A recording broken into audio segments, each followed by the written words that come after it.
In the summer of 1967, a wheat farmer outside Coldwater, Kansas, reported watching a humanoid extraterrestrial being walked slowly through his field at 4:47 in the morning. He described it in precise detail. He filed a formal account, and within 72 hours 2 men arrived at his property, took every piece of documentation he had produced, and told him calmly, without threat, without explanation, that he had not seen what he saw. The farmer, Eldon Pritchard, never spoke publicly again. Not once, not ever. That single fact is where this story begins. Let me tell you exactly what Eldon Pritchard said he saw, not what was reported second-hand, not what was summarized in the brief clinical paragraph that appears in a 1971 regional UFO research compilation out of Wichita, a document I found, by the way, in a box labeled Miscellaneous Agricultural Correspondence at the Comanche County Historical Society, which is either an extraordinary coincidence or something else entirely. I mean what Pritchard himself described in the original handwritten account, that a neighbour, a retired schoolteacher named Marvella Johanssen, managed to transcribe before the men came. Johanssen's transcription, or schriftmarke, 3 pages, handwritten in blue ballpoint on yellow legal paper, is the closest thing we have to a primary source. She gave a copy to her daughter in 1989. The daughter gave it to a researcher in 2004.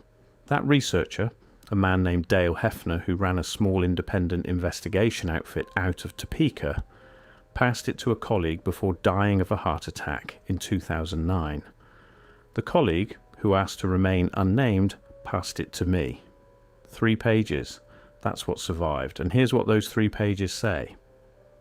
Eldon Pritchard woke at 4:30 a.m. on the morning of July 14th, 1967, as he typically did. He dressed, he went to his kitchen, he poured coffee, he walked out onto his back porch, something he did every morning, he had told Johanssen, because he liked to watch the sky before the work started. 1,300 acres of wheat, flat land, big sky. You could see a long way in any direction. What he saw standing at the tree line at the far eastern edge of his property, roughly 400 yards out, was a figure.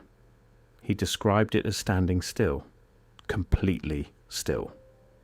He said, and this is the phrase that keeps me coming back to Johanssen's transcription, that it stood with a stillness that didn't feel like resting, as though stillness were its natural state, as though motion would have been the aberration. He watched it for several minutes before it moved. When it did move, it walked, slowly, deliberately, into the field. Pritchard said he didn't feel fear immediately. He said his first thought was that someone had come onto his property, a trespasser, a young person maybe from town. He reached back inside the door for the flashlight he kept on a hook beside the frame. He stepped off the porch. He walked maybe 50 yards toward the figure before he stopped, because by then he could see it more clearly. The sky was beginning to lighten in the east, that particular shade of dark blue-grey that precedes dawn, and there was enough ambient light that shapes were becoming distinguishable. And what Pritchard saw was not a person, not a man, not a woman, not a child. Not anything he had a word for, he told Johanssen, though he reached for words anyway. He described the figure as approximately 5 feet tall, thin like something that had never needed to be otherwise, which is a strange and specific phrase for a wheat farmer to use, and it has stayed with me. The head was disproportionately large, the limbs were elongated. The skin, and he could see skin because the figure appeared to be wearing nothing, or nothing recognizable as clothing, was a pale grey, almost luminescent in the pre-dawn light. He could not clearly see facial features from his distance, but he described the impression of large, dark eyes that seemed, he said, to occupy too much of the face. The being walked through his wheat field at a measured, unhurried pace. It did not appear to notice him, or if it did, it gave no indication. It moved in a roughly straight line, southwest to northeast, crossing approximately 200 yards of field before stopping again near the irrigation ditch that ran along his northern property line. Then it stood still again. That stillness. He came back to it repeatedly in Johanssen's transcription. That particular quality of stillness. Pritchard stood in his field watching. He did not advance further. He did not retreat. He described feeling. And this is the part that the 1971 Wichita compilation actually does reference in that brief clinical paragraph, a sensation of pressure behind his eyes. Not pain, pressure. Like the feeling before a thunderstorm, he said, but located specifically behind his eyes and at the base of his skull. He stood there for what he estimated to be 12 minutes, then the figure was gone. Not gone as in walked away. Not gone as in disappeared into the ditch or over the property line. Gone, he said, as in simply no longer present. One moment it was there, the next it was not. No sound, no light, no motion he could perceive. Gone. What Pritchard did next is, I think, the most important part of this story, not because of what it reveals about extraterrestrials, but because of what it reveals about the system that responded to him. He went inside, he sat at his kitchen table, and he wrote down everything he had seen in the order he had seen it, with times and distances estimated as carefully as he could manage. He was, by all accounts from those who knew him, a precise man, a man who kept meticulous records of planting schedules, rainfall, yield per acre going back to 1951, a man who understood the value of documentation. He wrote 4 pages. He dated them July 14th, 1967. He signed them. Then he called the Comanche County Sheriff's Department. A deputy named Roy Tesmer took his call and, according to Johanssen's account, drove out to the property that same morning. Tesmer walked the field with Pritchard. What they found, and this is documented in a brief incident report that exists, or existed, in the Coldwater municipal records before those records were transferred to a regional archive in 1984 and apparently misfiled, were marks in the wheat, not crop circles, nothing so dramatic, but a section of wheat, roughly 8 feet in diameter, that had been pressed flat, not broken, not burned, pressed, as though something heavy had rested there or descended there in a concentrated circular area, and leading away from that pressed section, marks in the soft soil at the field's edge that Tesmer apparently described in his incident report as consistent with bipedal movement but of unusual depth to width ratio. Unusual depth to width ratio. A phrase that means something very specific to anyone who has spent time looking at ground impressions. It means the tracks were deep relative to how narrow they were. It means whatever made them was heavy. Very heavy. Disproportionately heavy. For a figure Pritchard estimated at 5 feet tall, that incident report, I have tried methodically and over many months to locate it. The Coldwater Municipal Archive transfer records from 1984 list it as having been included in a box labelled Sheriff Miscellaneous 1965 to 1969. That box, according to the Regional Archive in Pratt, Kansas, was received. According to their catalogue, it was shelved. According to their shelving records, it remains there. According to the actual physical shelf where it should be, it is not there. The box is missing. The report is missing. And that's where the official explanation first begins to break down. The men arrived on July the 16th, 1967. 2 of them. Pritchard described them to Johanssen as wearing dark suits and arriving in a black vehicle, a description so archetypal that I want to pause here and address it directly, because I know what you're thinking. I thought the same thing. I thought, of course he did. Of course the farmer in 1967 described men in black suits. It's the template. It's the cliché. Except Hahn Johansen's transcription predates the popularization of that template by over a decade.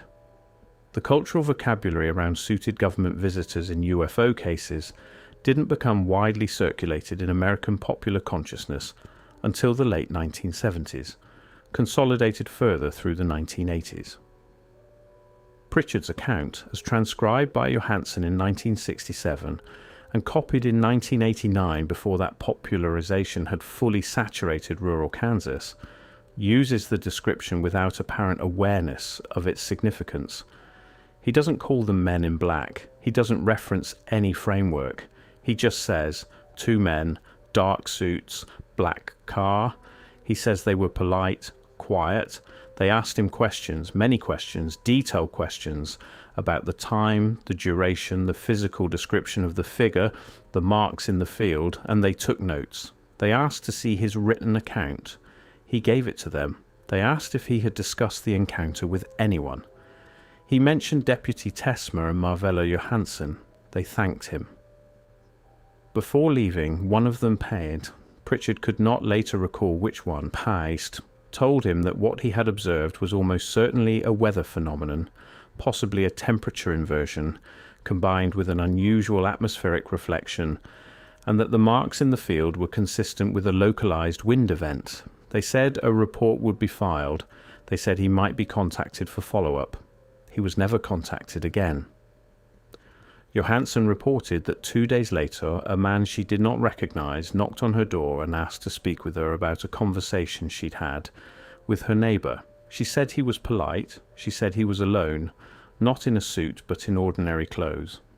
She said he asked whether she had any written notes from her conversation with Pritchard. She told him she did not. She had already sent her copy to her daughter. This is an astonishing detail if you sit with it. Johanssen lied. A retired schoolteacher in rural Kansas in 1967 looked at a stranger on her doorstep and lied about a document because something in her told her the document mattered. Something told her to protect it. She couldn't have explained why, she told her daughter years later. She just knew, and because she lied, we have 3 pages of testimony. That's it. 3 pages. But 3 pages is infinitely more than 0, and 0 is what someone apparently wanted us to have. The further I went into this, the more a shape began to emerge, and once I saw it, I couldn't look away from it. Eldon Pritchard is not unique, not in the specifics of his encounter. A slow-moving grey figure, unusual stillness, the pressure sensation, rapid official response, and not in what happened afterward. The confiscation of documentation, the visit, the silence that followed. In March of 1964, a ranch hand named Clifford Beaumont outside Liberal, Kansas, reported a similar encounter to a local newspaper. The story ran in the Seward County Sentinel on March 12th. Within a week, according to the Sentinel's editor at the time, a man named Paul Whitmore, who gave an interview to a regional paranormal newsletter in 1988, 2 individuals visited the newspaper office and asked to review all correspondence related to the Beaumont story. Whitmore said he found this unusual but compliant. He let them look. He said they left without taking anything. But he also noted that the original Beaumont letter, the handwritten letter that had prompted the story, was gone from his files afterward. He had assumed it was misfiled. By 1988, he no longer thought it was misfiled. In August of 1969, 26 months after Pritchard's encounter, a woman named Dorothea Scull outside Ashland, Kansas, called the Barber County Sheriff to report a humanoid figure standing in her garden. She described it as grey, thin, and unnaturally still. The deputy who responded, a man named Curtis Prawl, filed a report that exists, I have seen a photograph of it, provided by Prawl's son, describing the scene as consistent with a possible trespassing incident. No evidence of criminal intent, subject described as unknown individual of unusual appearance. Prawl recommended no further action. The report exists. It is real. But Dorothea Scull's own written account of the encounter, which her son told me she spent an entire afternoon writing on the day it happened, was never found among her papers after she died in 1991. Liberal, Kansas, Coldwater, Kansas, Ashland, Kansas, a corridor of cases running southwest to northeast across the state, all within a 5-year window, all involving figures matching a near-identical description, all resulting in missing or confiscated documentation. The pattern repeats with an unsettling precision that is difficult to attribute to coincidence. What are the odds that 3 separate individuals in 3 separate counties across 5 years would independently arrive at the same description of the same type of figure? What are the odds that documentation would go missing in each case through what appears in isolation to be perfectly mundane clerical misfortune? The odds collapse when you look at them together. They simply collapse. I want to return to the description itself because it matters in ways that I think are underappreciated. The figure Pritchard described, grey, thin, disproportionate head, large, dark eyes, elongated limbs, roughly 5 feet tall, matches what researchers call the classic grey morphology. Most people today know the grey extraterrestrial as a cultural image, something from movies and television and Halloween costumes. It has been so thoroughly absorbed into popular iconography that it is almost impossible to take seriously. But here is the critical question. Where did that image come from? The dominant popular image of the grey alien, as it exists today, traces largely to abduction cases from the late 1970s and 1980s, the Betty Andreasson case, the Whitley Strieber accounts, the broader cultural surge following a particular 1987 publishing moment. That is the consensus origin of the image as a mass cultural phenomenon. Pritchard's description is from 1967, Beaumont's from 1964, Scull's from 1969. These accounts predate the cultural consolidation of that image by a decade or more. These are rural Kansas farmers and ranch workers describing something with a consistency that they had no shared cultural vocabulary to produce artificially. I am not saying they all saw the same being. I am asking, is it possible that the image we now think of as a cultural invention was, in fact, a cultural echo?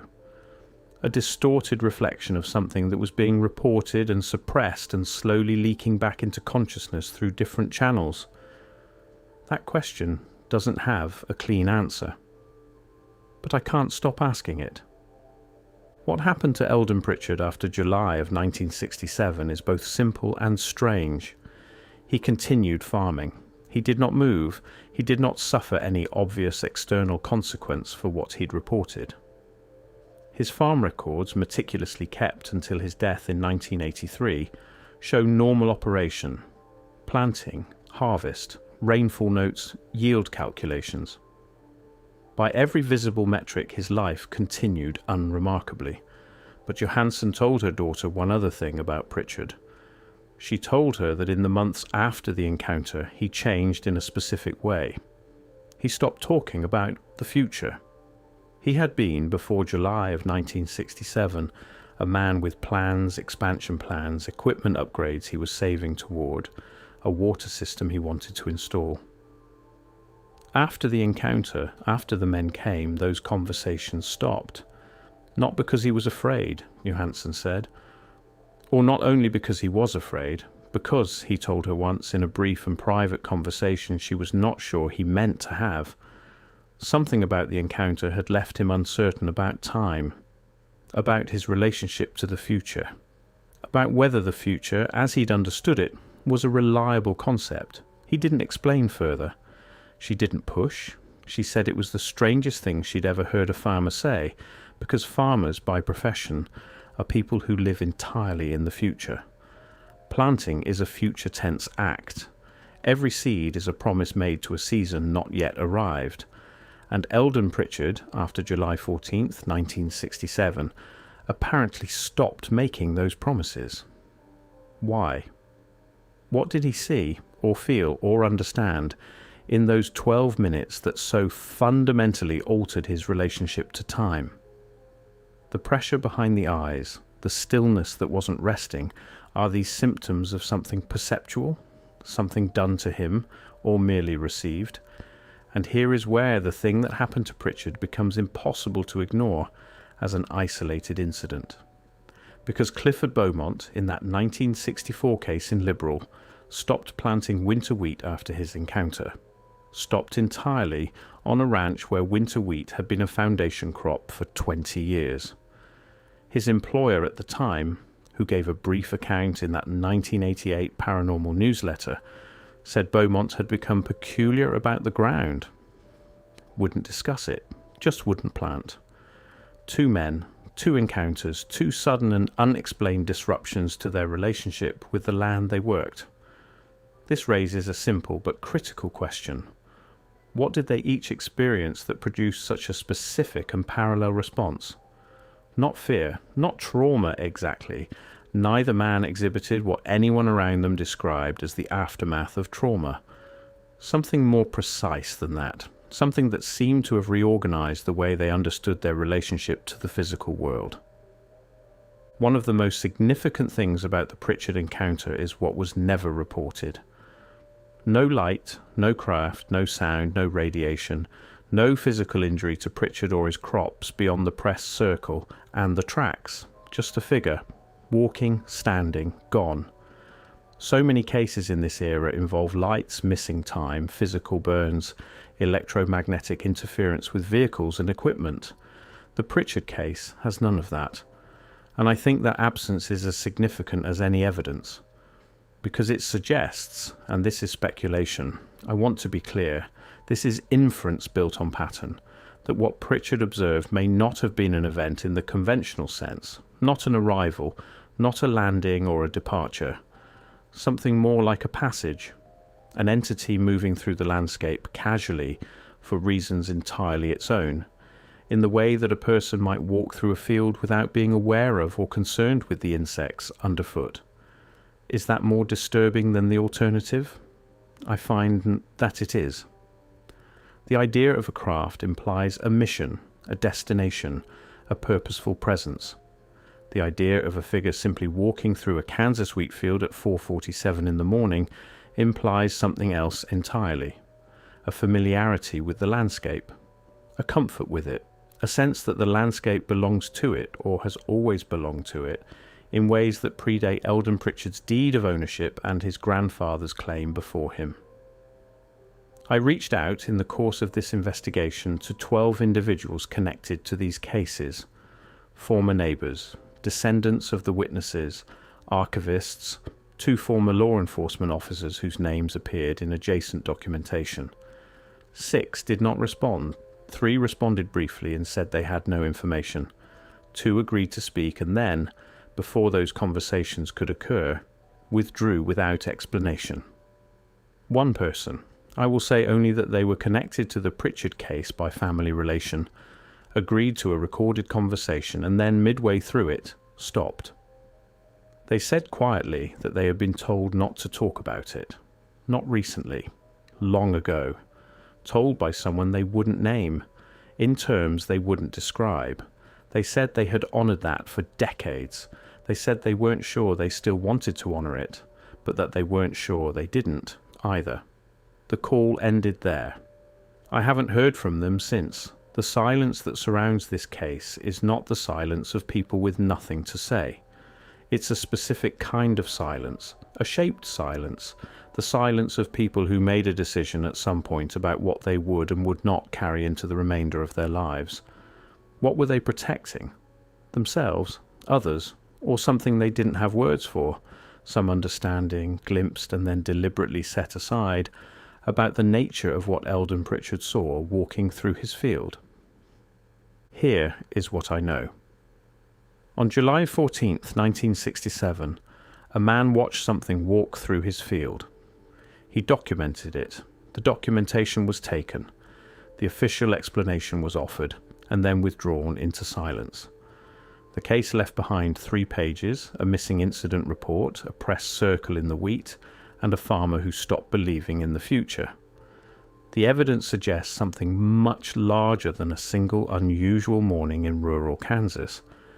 It suggests a pattern, geographic, temporal, behavioural, that someone at some point decided the public did not need to see assembled. What was the being doing in that field? Where had it come from? And where did it go? How many other Eldon Pritchards were there? Men and women who saw something, wrote something down, had it taken, and spent the rest of their lives carrying a knowledge they'd been told to forget. What is it that certain people in certain places, in certain eras, appear to have witnessed repeatedly, consistently, and in near identical terms, and why does the institutional response to those witnesses follow its own terrible pattern of erasure? I don't have those answers. I don't think I meant to. But somewhere, in a misfiled box in a regional archive in Pratt, Kansas, or in a set of notes taken by a man in a dark suit in the summer of 1967, or in the memory of the person who ended that phone call and hasn't spoken to me since, the answer exists, which means it can be found, and which means someone somewhere has been working very hard to make sure it isn't. What did Eldon Pritchard understand standing alone in his field at dawn that they needed so badly to take from him? And what does it mean that 59 years later we still aren't allowed to know?